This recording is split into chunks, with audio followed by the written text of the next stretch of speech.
Good morning, Road America. Welcome to America's National Park of Speed. It is time to go racing on this Sunday morning. It is the Radical Cup North America presented by McDonald's. Time to take a look at our race grid here at Road America. On pole for the third consecutive round of the weekend, John Field in the number 37. On the outside of the front row is the 111 of Louis Schreiber. On the inside of row 2 is Greg Gorski in the 24 and the 36 of Clint Field. Yeah, and row 3 rather, it's Chip Romer who'll start alongside the number 15 of Nick D'Orlando. D'Orlando, the fastest of the Pro 1500 drivers. From the fourth row of the grid is Wayne Williams alongside Evan Slater. Look out for Slater in the 35. He'll be vying for a win with D'Orlando. From position 9, it's Jordan Missig in the 48. Another hard charger alongside him, Austin Riley in car 20. Jason Plotke in the 119 will start P11. On the outside, Corey Naveau in the 28. Jim Booth in the number 63 will start 13th. Spencer Schmidt will start in 14th in the number 19. Then it's Ben Blander starting from position 15 alongside Jack Yang. Evan Wolf starts from 17th on the grid. Look out for the number 2 of Chris McMurray. Today he starts from position 18. And then in the next row is Suelo Alameda, who had a really cool onboard helmet cam that they shared to social media yesterday. Highly suggest you check that out in the number 3. On the outside in P22, the 240 of Blake McGovern. Keith McGovern on the inside of the next row in the 280, and then Mayor Dionorine in the 244 will start 24th. And it's worth noting that Mayor Dionorine was very, very quick in race 1 in dry conditions. We'll see what he can do from position 24 on the grid. David Flint will start from P25 alongside Mike D'Ambrose Sr., who was, of course, qualified on pole for the Pro 1340 class way back on Friday morning. We'll see what he can do. He's a bit further back. Richard DeRocha starts from position 27 alongside Kenny Nail. And then it's Mike Ellis from position 29. He joins Seth Bacon, a fellow Apex Country Club member. And then Jack Zweifel in the 18 will start 31st. 32nd is Jason Greenwood in the 529, Adam Gagne in the 69, and Mike D'Ambrose Jr. in the 16 will start shotgun on the field here at Road America. Radical Cup North America, round 3 of the weekend here at Road America. In the wet was a little difficult yesterday, just with the conditions so treacherous. Well, not only that, of course, we had the oil spill, which ended up being right around the racetrack. And speaking to the race director last night, it was fairly significant. So the emergency crews, race control, making the right call to clean that up. It just wasn't in a couple of locations. Of note, this grid is fairly topsy-turvy because of the wet conditions and the limited running in yesterday's race. Ben Blander starts from the pole in Pro 1340. That's a good opportunity from him. He's typically up the front of the Pro 1340 field. He hasn't been so this weekend, but he, of course, runs for Rhino Racing with Team Stradale. He'd love, in front of some of his fans from Chicago, to get right up there. Absolutely. Field beginning to line up 2 by 2 as they will cross underneath the Austin Straubel field. And sign in 14, and they'll make their way up the hill. Tom, what are we looking for today? Just nice, consistent running. We've got the mandatory pit stop in this one as well. We do. But first of all, we'll be looking for some of these Platinum Class cars to come charging through off the start. So watch for 3, 4, 5 wide action as we head down into 1. Hopefully it'll remain green. As you say, the pit stops will cause a little bit of chaos as well for some of these drivers. Out-of-class competitors, the green flag flies, and we're racing here. The final time this weekend for the Radical Cup North America Series. Great jump into turn 1 for John Field. He's been traditionally very quick on the start, about 2-3 wide coming past the start-finish line into the start, but John Field into turn 1 leads the field line astern, 2 by 2 in the battle for third. Oh, further back, there's a little bit of a touch, a little lock-up, and a couple of drivers have run wide on the exit of turn 1. We'll see how they come through out of 3 and down underneath the Sargentino Bridge. So far, so good for the Radical Cup North America Series. Down into fives, another big passing opportunity, and already you can see guys making a move. Absolutely. Moraine sweep, turn 4 for A. Right before the braking zone into turn 5 sets you up. A big lock up there. I think that might have been, looks like maybe Wayne Williams. Absolutely, and that beautiful Dayglow car. He's back for a vengeance. Had a bit of a frustrating weekend, has Wayne. And in yesterday's race, very hot and heavy as he came into the pit lane. The car had a slight mechanical issue, and Wayne felt he just could have done a lot better in those trying conditions. He's a former dirt track racer, loved the opportunity to race in the rain, just did not have that opportunity for very many green flag laps yesterday afternoon in the rain. But here we are right now, a good pace here, top 5 at the moment for Wayne Williams. But John Field continues to lead 2 by 2 out of the carousel, going the long way around. That almost looked like that might have been Austin Riley. Absolutely, and yeah, unbelievable job from young Austin. Of course, if you haven't looked him up, do so. Racing with Autism, an amazing story, a young guy that proves that just because you've got some adversity in your life doesn't mean you can't live out your dreams. And he's actually started a movement right around the world. It still looks like John Field in the lead. I finally got used to noting that he's in a black and red car, as opposed to Clint Field, his son, who's in the white and red car. That was the confusion in race 1. But John Field leads from Louis Schreiber, the hometown hero, Wisconsin local, native, and now lives in Chicago, but has strong roots up here, and a lot of friends and family cheering him along this weekend. He really would like to stand on top of the podium. Of course, all 3 classes so competitive, as it looks like we've got a pass down there. I think that was Chris McMurray on Swelio Almeida down the main straightaway. Someone a little bit struggling, just dropped about 3 or 4 spots. Jordan Missig from 4th to 8th. Had gotten as high as 4th last time through. This time dropped back to the 8th spot. So Jordan Missig right in front of Nick DiOrlando as well. Battle for the lead. Side. That's right. So Louis Schreiber goes down to the inside, breaks late, and does the business. Now, will John Field be able to get the overlap? A little bit of covering by Schreiber, and he's done the job. So new race leader, and the first time Louis Schreiber's been in the lead here this weekend at Road America. Well, he had the lead for about 500 feet in race 1, and that was about it. Once Clint Field was able to get around him at the end, after John had the problems on the final go on Saturday rather. In this 3rd race for Radical Cup of the weekend, Louis Schreiber now setting the pace, working through the carousel. If you haven't been to the new carousel viewing area as well, there it is on your screen, but a couple of bleachers in there gets you closer to the action on the downhill run. It's interesting, the battle between the Graham Rahal performance drivers for Pro 1500. It's Jordan Missig who appears to be ahead of Nick DiOrlando at the moment. Evan Slater being relegated to 3rd. Jack Yang is right up there though. He's had a strong start, so look out for the 21 white Group A car of Jack Yang. He was ultra quick all weekend long. That car is trimmed out. The team saying he loves these cars when there's low downforce. And around here, you can get away with it. Of course, the payoff is that you're fast down the straightaways. You've just got to make sure you can gather it up through the high-speed corners like Turn 1 and Turn 3. Lead group kind of pulling away the top 3 here.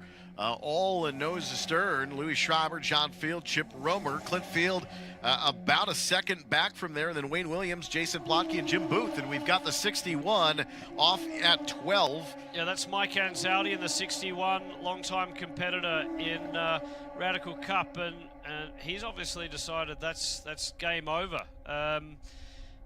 Interesting, because usually you can refire these cars. And of course the yellow flag is out. He's going to stay in his car, probably do those belts back up. But it looks like a surface flag down there. Well, if you look in the gravel trap there on that shot, it almost appeared that he had made contact with the wall and kind of bounced off into that position. So maybe not able to drive away from that incident. He's in straight on to a target zone there at 12. So it would likely tell me that we're going full course yellow here, I would think. So we're about 5 minutes into this race. At 15 minutes in, we will see we should see the sign at the start-finish straight to identify that the pit window will open, and then teams will have around about 10 minutes to pit their cars. They must pit. It is a mandatory pit stop, and the delta between the sign in and the sign out is around about 60 seconds. The full course caution has come out to extract Mike Anzaldi's car, and as you say, you can see the tyre marks there just line up with the end of the wall. 2 cars involved in that. It appears that Anzaldi and someone else, they had made contact in the grass and actually made impact with the wall. You can actually see where Anzaldi made contact right at the end of the barrier, right where that flag marshal is standing. But there was a second car involved that did continue on. But Anzaldi getting the worst end of the deal into turn 12. Right, well, this will be interesting now, because how long will this caution period last? It could lead into the start of the pit window. In that case, I suspect we're going to get a very busy pit lane with everyone pitting under caution. Otherwise, we're going to go green again, and then everyone will have to decide whether they try the undercut or elect to stay out in some fresh air and hope to put in some burners while their competitors are pitting. So we're just watching a replay here in the booth of that incident, and it did appear that the other car involved was car 2, Chris McMurray, in the Racer.com car. So McMurray, known for some reasonably aggressive driving, I don't think it's paid off. Now his rival, if you will, in the championship, as it's turned out, is Suelio Almeida, and I think Almeida will be pretty happy to know that McMurray's had a moment.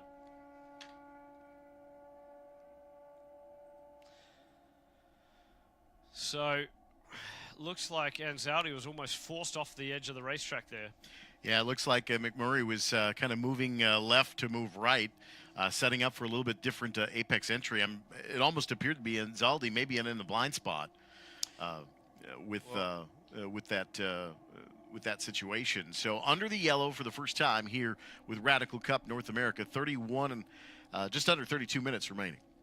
And it's Louis Schreiber who leads from John Field. It was interesting, after Louis made that pass, John Field initially wasn't able to maintain the pace. I think the interesting thing in these cars, because they rely on a lot of aerodynamics, you get a little bit of aero wash off the front diffuser once you're following closely, and you have to adjust your driving.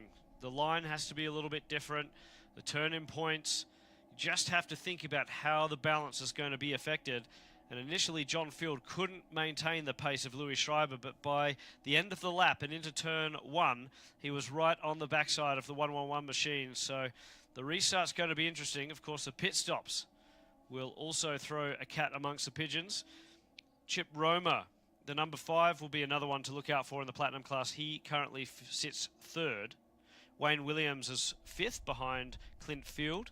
And Jim Booth in the 63 McDonald's car could also vie for the win, as could Jason Plotke. So all of the top 7 cars running line astern, they're all Platinum class cars featuring the 435 brake horsepower Ford EcoBoost derived Radical RPE engine. And all running line astern behind the safety car. It's Jordan Missick who leads Pro 1500 from Nick D'Orlando, Evan Slater, Jack Yang, Spencer Schmidt, Austin Riley, and again, all Pro 1500 competitors lining up behind each other. Jack Yang has charged through from his starting position and finds himself 4th now. Spencer Schmidt also right up there in 5th. And then we're back to Pro 1340 leaders. It's Mayor Dior-Noreen who has done the job out of the blocks here at Road America. He's in command of Pro 1340s from Suelio Almeida. And whilst Suelio is a Brazilian, he resides in Canada, so I'm sure the Canadians will be claiming 1st and 2nd at the moment on the racetrack in Pro 1340. Jace Bacon sits 3rd in that class. Seth Bacon, then Blake McGovern, who's been on the podium a number of times. this weekend. And Ben Blander, who was on the pole in that class, has fallen way back to 21st position. So, some movers and shakers and a couple of others tumbling down the order here in the opening laps of the Radical Cup North America presented by McDonald's. We always seem to have an early yellow with this one, especially race 3. I think there's something to be said for the angst of the weekend kind of comes to a head, and knowing that this is the final race of the weekend, you got to try to maximize your points, and you get a little bit of elbows out racing too as well. You know, certainly some big elbows out racing, I think, between Chris McMurray and Mike Anzaldi. I'm sure Mike's pretty miffed at that. Well, his body language leaned up against the guardrail over in turn 12 kind of tells the story, I think. He looks a little frustrated. Yeah, absolutely, and I would be frustrated too. Realistically, I'd say the number 2 car didn't leave him any room. I mean, he'd done the job. He'd got to the inside. There was no need to squeeze Mike on the approach into the brakes. It is a bit of an interesting part of track there, because you come out of that slight kink and naturally the cars are moving towards the inside of the track. You've got to make the conscious effort to turn back a little left and set yourself up for Canada Corner. But in that case, Chris McMurray coming over far too much. And Mike Anzaldi had nowhere to go. There's only a small bit of curb, and then it's grass. And of course, if you get into the grass there, you're in the wall. It's as simple as that. And that's exactly what's happened to the 61. So just looking at the clock, because this will become critical in terms of this pit window. Now, the emergency vehicle's out the way, and I'd like to think that we're going to go green this time by. I think it's more than possible, which means these pit stops will happen under green conditions. Again, the delta between the pit inboard and the pit outboard is 60 seconds. It's up to the teams to work out how long the cars need to remain stationary. We could see some guys coming in early, perhaps thinking that not everyone's going to be up to speed on this opening tour and hoping to capitalize on that. Others may elect to remain out and put in some burners whilst the cars peel off around them. Louis Schreiber's warming up the tyres. He's ready to go. John Field and the likes of Chip Romer, Clint Field, Wayne Williams will all be vying to get this one going again. This is going to get interesting, folks. Now, of course, from up here in the commentary booth and around the track, if you're watching the live feed, it's going to get a little bit confusing for a couple laps while these pit stops play out. We're going to have some new race leaders. We won't really know what the result is, who's capitalized, who's made a mistake in pit lane or on one of those in-lap or out-laps, until the timing screens shuffle through. Haven't quite got to 15 minutes in yet. No, so I think we're going to get at least a green flag start, and then we'll start seeing green flag pit stops next time by, I would assume. Yeah, and I think because of when the flag flies, I don't think even the guys right down the back of the field are going to get an opportunity to quickly duck into the pits. It's going to be tight, though, for some of the guys right down the end. But the pace car is in, and Louis Schreiber takes the green here at Road America. We're back racing. Line astern down the front straightaway, and the car slows. I think that's Jason Plotke.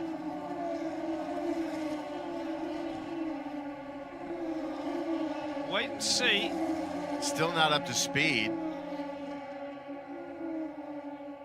So a slow car there as others going to turn 1. Austin Riley having to take avoiding action around the outside of 1, as that looked like Clint Field just dumped it off the backside of the curb in turn 3. And now he's under pressure. Chip Romer, Clint Field, Wayne Williams, Jim Booth, all in that intermix there. And Clint Field down the inside, having a look at Chip Romer. Wayne Williams has fallen back a little bit, side by side as they go under the Corvette Bridge. It looks like we have had a change of position there. And further back, a good little battle between the Pro 1500 front runners. Looks like John and Clint Field now second and third. 2x2 underneath the Corvette Bridge up into 6. 7 is one of those places where it looks like it's a fairly significant corner, but you carry a lot of speed through 7 into Hurry Downs as well. Absolutely flat out in one of these Radical race cars. And the pit window has just opened, so the team's being shown that the window is now open. And of course, we're going to start seeing a busy pit lane. The pressure is on, really on the drivers. The mechanics will be cool, calm, and collected. They can check the car. They can reset tire pressures. They can have a look over the car. Of course, a little bit of crash damage perhaps on a couple of these machines. We saw a little bit of rubbing into turn 1. But who's going to blink first? Who's going to try the undercut? We'll wait and see. Couple of fades, I think, going down the front straightaway. And again, 2 kg veterans up front. Someone has blinked. It's Williams. Wayne Williams. Williams to pit lane. That is our first taker. Oh, and a car almost spun off of the exit of turn 4 as well. Now, a couple of these drivers, I think that was a reaction from Greg Gorski, perhaps, seeing the car spin, and he's coming in. Almost to the point where he had to slow down to make the avoidance. Since you're slowing down, take the advantage of making the pit stop here. Yeah, and other drivers. You see everyone just sort of trying to do a bit of a fake out with some of their fellow competitors as they're running out of the final turn. Plotke slow here on the straightaway again. Yeah, so Jason Plotke with an issue. It's Louis Schreiber from John Field, Clint Field. Jim Booth has moved up. Jordan Missig now sits 5th. He still leads Pro 1500 from Nick D'Orlando, Evan Slater. That's the top 3 in that class. Suelio Almeida has overtaken the lead in Pro 1340 with Jace Bacon and then Blake McGovern. So a number of the front runners in Pro 1340 electing to pit that time by.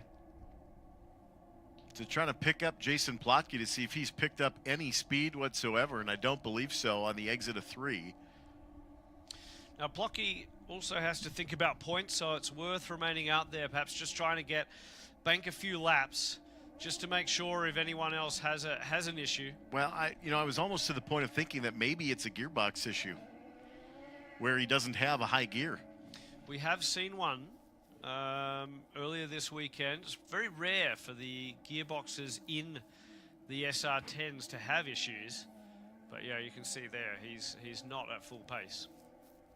Seems to get up off of some of the slower speed corners a little bit better, but Williams is leaving pit lane. Yeah, lots of action in the pits. And here's Louis Schreiber with John Field right behind him. So Field has found a way to maintain a very, very close gap between himself and Schreiber. And again, Schreiber does the fake out as they head towards the pits. John Field looking to see if Schreiber was going to make that move. I think they're going to pit at the same time. I have a feeling. Well, I think John Fields willing to put the pressure on Louis Schreiber here by making the pit stop at the same time. Sometimes it's easier to make the pit stop separate from each other just because you can do the overcut, undercut. But at the same time, John Field, no stranger to pit cycle movement. You know, their knowledge is incredible. And I think John hustling Louis Schreiber has allowed Clint Field to catch up. Clint is really, really quick on that racetrack at the moment, a 2:06.7. He's just set the fastest lap of the race. So Clint Field can see this tussle in front of him and is capitalizing on the defending that Louis Schreiber's doing, the pressure that his father John is applying to the 111 machine, and Clint Field making this a 3-way fight for the lead in the Platinum class. Jordan Missig just stalled the car on the exit of pit lane. Oh, Jordan Missig, that's disaster for him. He's actually on pit lane, just stalled it as he was leaving the box. Now, trying to get it refired here. The question will be is, did the team know that? And has he lost time at the moment or not? Missig doesn't seem to be able to make that car start. That is absolute disaster for the 48. Poor Jordan Missig is trying desperately. The team is trying to give that car a bump start. He's got away. The question will be, did he know that from the start? Did he feel the clutch or whatever went as they came into pit lane, and have they released that car early because they know they had the issue? It is possible for the drivers to drive down that center lane, the transition lane, in pit lane a little bit slower than full speed. And we'll wait and see whether that has been absolute disaster for the 48 or whether he's got away with it. He was running in the 10th spot as they came to pit lane. It'll cycle through. Williams on screen right now. Leaders are in. Right, you can see John Field is right up the gearbox of the Louis Schreiber machine.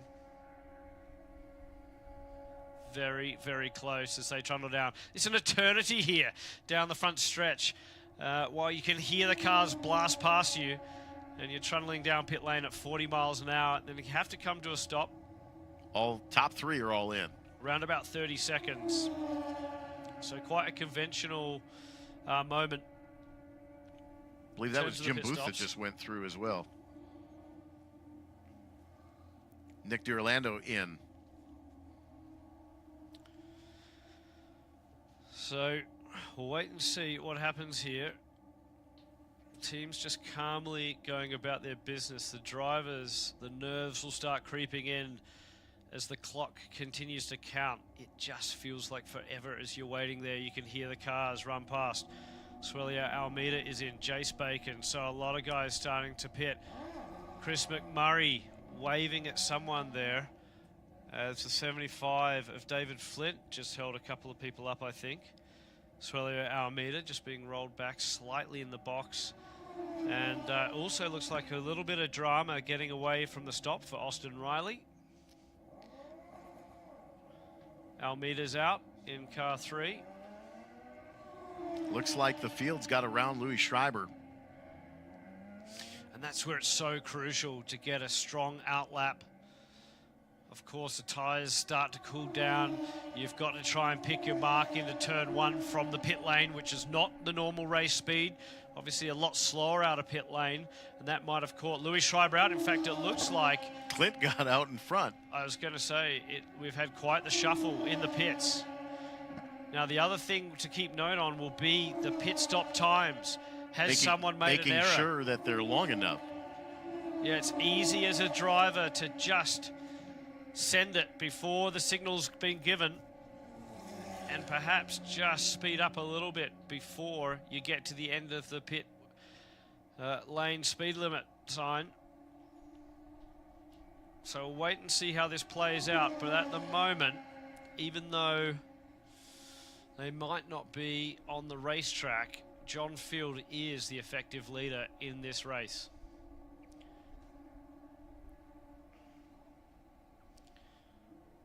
Although it did show that the... I think Clint with the red and white car out front here. I think Clint is your leader. So Clint's had a great pit stop, leapfrogging both drivers. 16.5 minutes remaining, which means that we're just about to the close of the window, but I believe most everybody should have been on by now. Now, John Field's really hustling his son. Of course, they've both had a race win each, and both of them will be trying to get final bragging rights here at Road America. It's amazing how similar the black and red car and the white and red car can look from up here. And John Field looks to the inside. Clint Field has been caught out, and John Field, there's no love lost there between father and son. John Field uses all the racetrack on the exit. Clint Field has to go wide. He looks to the inside as they go down to 3. You can see Louis Schreiber has caught up with that commotion, and Louis Schreiber now might get a run as they head down into 5. This is a great opportunity for Louis Schreiber to try to get into the toe, just use it to his advantage a little bit. Clint Field in a weaker spot, and the slow car moving in 4A right in front of the leaders, and if that might still be Jason Plotke trying to just plop around the field at this point. Now, the person we need to keep an eye on is Jack Yang in the 23. That clock is counting down, and the pit window is going to close very, very soon. He needs to pit. He is in the lead of the race at the moment. Just trying to look down pit lane to see if he's done so already. But Jack Yang needs to pit. And in fact, we're going to get a pit close sign, I would say, relatively soon. So 14:56 on the clock, and there is the sign. So so the sign is out. Pit closed. Did Jack Yang make that stop in time? That is the question.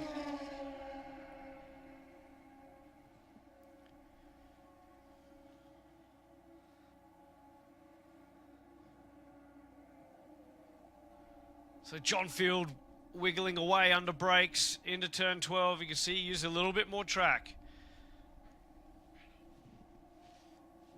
And then further back, Evan Slater in the lead of Pro 1500. Nick D'Orlando sits second. Spencer Schmidt third.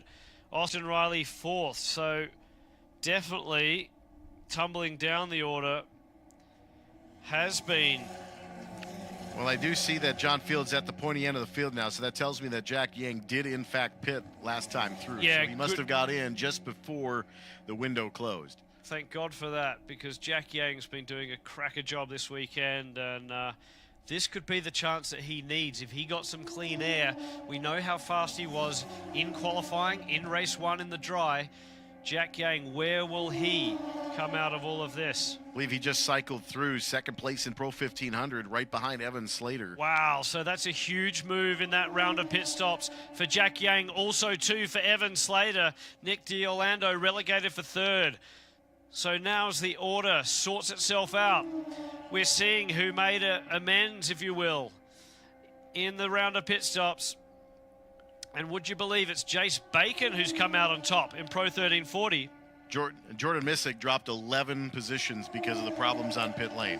That is just heartbreaking for his championship, how quickly things can turn around. Of course, Missick's had a strong points lead going into this round, but with 3 races and a bit of a topsy-turvy weekend for him, that deficit between himself and his teammate is closing.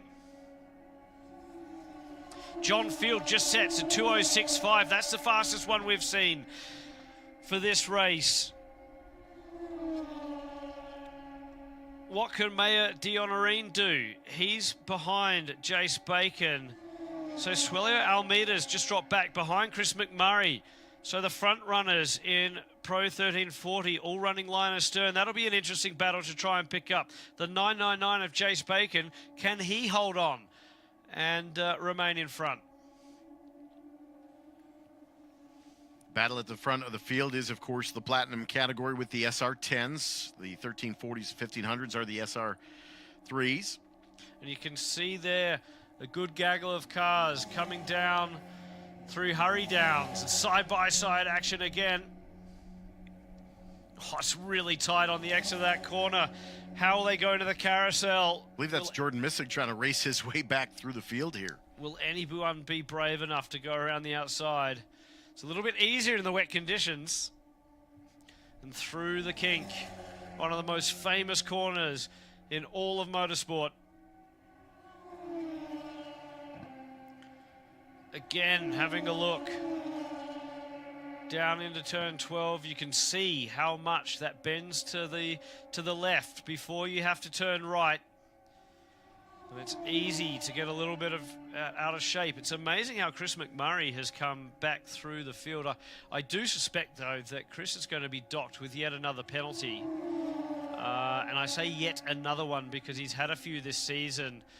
And he has been noted for a significant amount of aggressive driving. Of course, a Le Mans driver, that's how he races. Same with John Field. They know how to carve up through the field.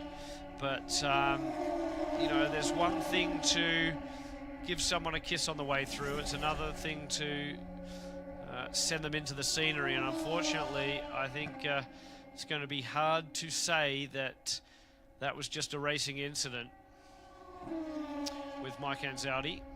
10.5 minutes remaining here for our third and final Radical Cup North America event of this race weekend here at the Expel Grand Prix of Road America.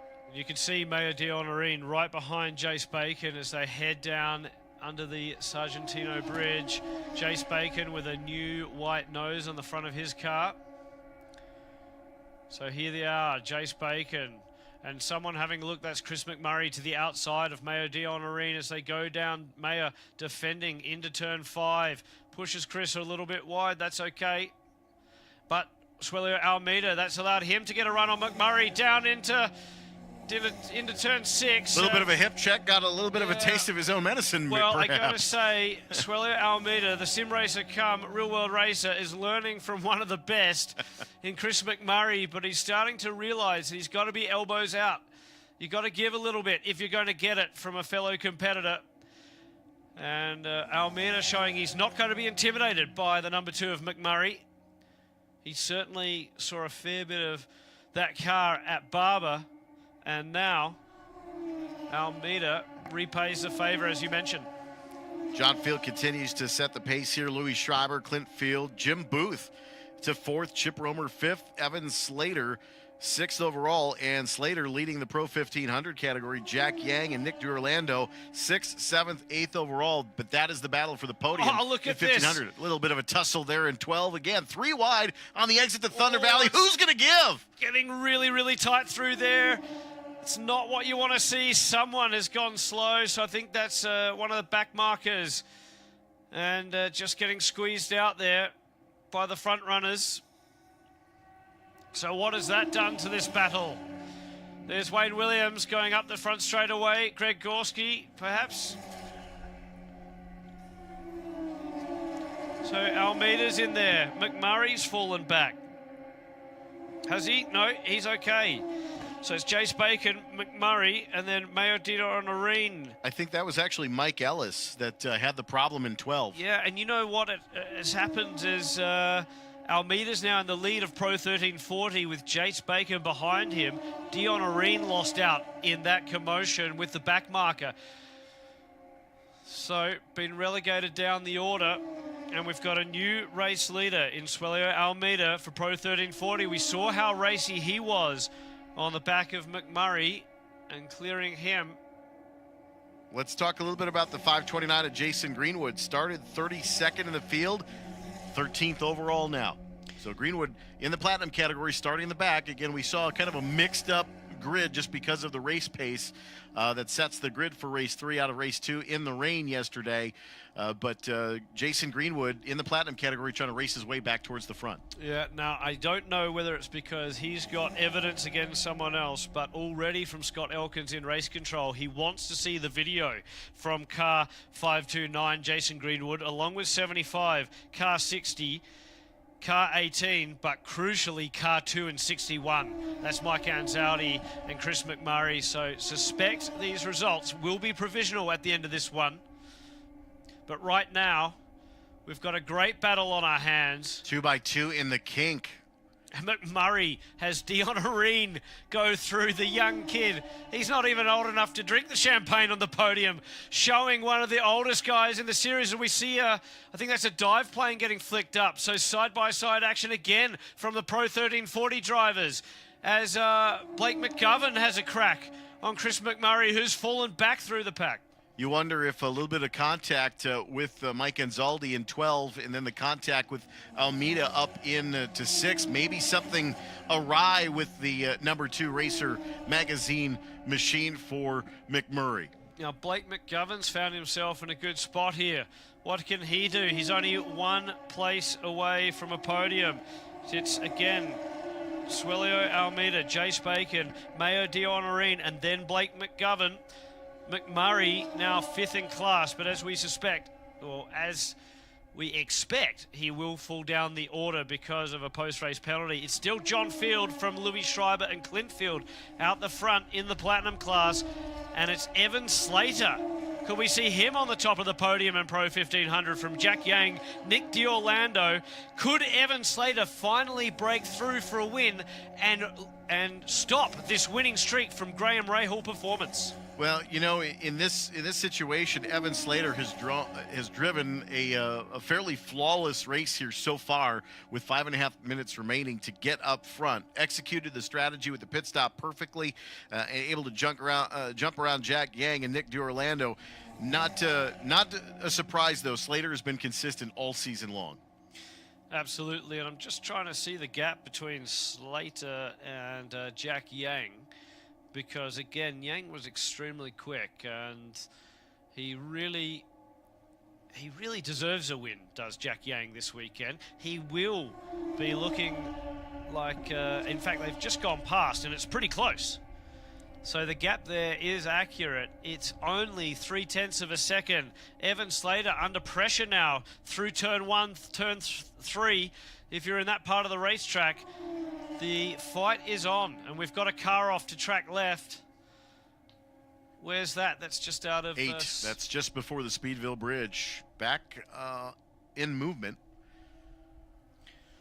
So the battles are raging in all three classes.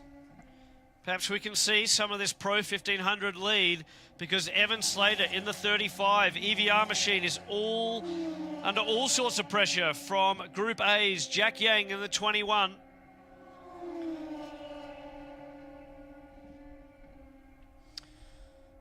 And the leader's just starting another one.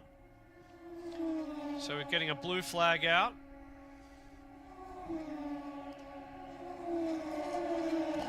So Field, Schreiber, Field, Booth, Romer, top 5 in Platinum, top 5 in the motor race. There's quite a bit of traffic, isn't there now? They're really carving their way up through the field. And this could give an opportunity for someone to make a move. John Field has come through. Louis Schreiber, Clint Field, as you mentioned. But look at all the traffic they're having to contend with. Will Jim Booth get a crack at Clint Field? Into turn 1. Final maybe 2 laps here, the way that the field is cycling through. Maybe one more, depending on what this does with the traffic here. If this slows the pace down just a little bit, just over 2 minute laps here with 3 minutes remaining, we may see a white flag next time by potentially. So would you believe in all of that, I think the top 5 have actually lapped everyone up and past Evan Slater. So the pace has been extraordinary in this race, particularly for the front runners in that platinum class. Oh, and someone's having a look to the inside, down towards... Alameda really kind of shut the door there on the exit in the 7. Yeah, Chris McMurray was having a look. Some slow traffic there as well with the back markers. 2 minutes remaining when they get to about the kink for John Field. Another piece of video evidence has been requested from race control.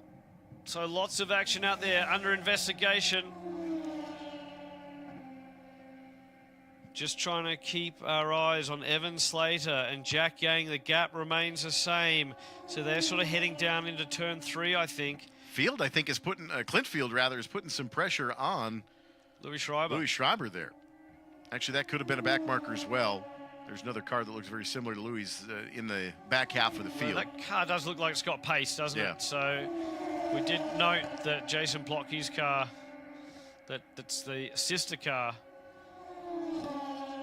And look at that again. We've got a white flag out on John Field. So it's one more tour for him. And that is Louis and Clint Field vying for second position as they head down in and through turn 1. Further back, it looks like Jim Booth has got Chip Romer right behind him as well. I'm really looking to see the battle with Evan Slater though, and Jack Yang, the 35 and 21. There's only a couple of tenths in it. Nick D'Orlando's right in the thick of that as well. Pro 1500, and we've had contact. Saw that one coming. It looked like a little bit of an early break into turn 3. 43 seconds remaining, and a car dumped off into the gravel on the exterior, driver's left in turn 3. Yeah, so a local yellow will be out there. I think we'll be able to remain green, though, for the rest of this one. It's going to come down to the wire for second place in the Platinum class, down to the wire in Pro 1500. And Pro 1340 is extremely tight as well. So Jack Yang has gone through to the lead in Pro 1500. Evan Slater relegated for second. Could this be a breakthrough win for Jack Yang in the 21 machine for Group A Racing? They've had the pace all week long here at Road America.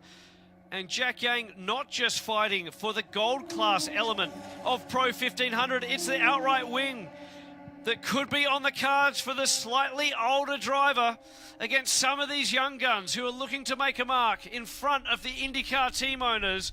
Evan Slater will be wondering what's happened because the 21 of Jack Yang's taken the lead in Pro 1500 as we wait and see John Field come up the front straight away. And the start is going to have to be quite quick here, I think. The checker flag is out. Just in front of your leader, John Field. And there is the checkered flag. Louis Schreiber, Clint Field will take the podium in platinum here in Radical Cup North America. So Jim Booth's gone through in fourth. Chip Roma fifth. We've got a car in 14 that has lost the stove. Yeah, we've also got someone off as well. Just to the left of that shot, we can see the gravel fly up.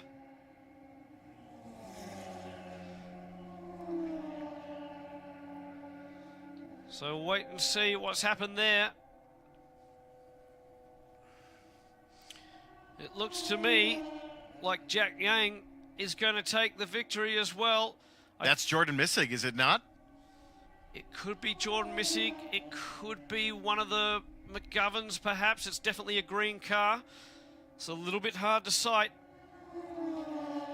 The 21 goes through.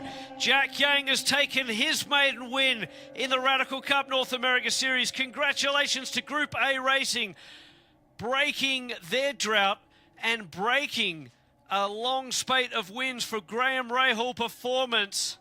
The monkey is off the back for Group A and Jack Yang. Evan Slater home second in Pro 1500. Nick D'Orlando comes home third. Another podium for him this weekend. Spencer Schmidt will be fourth in class in Pro 1500. And Austin Riley rounding out the top five. Wayne Williams has just passed the post.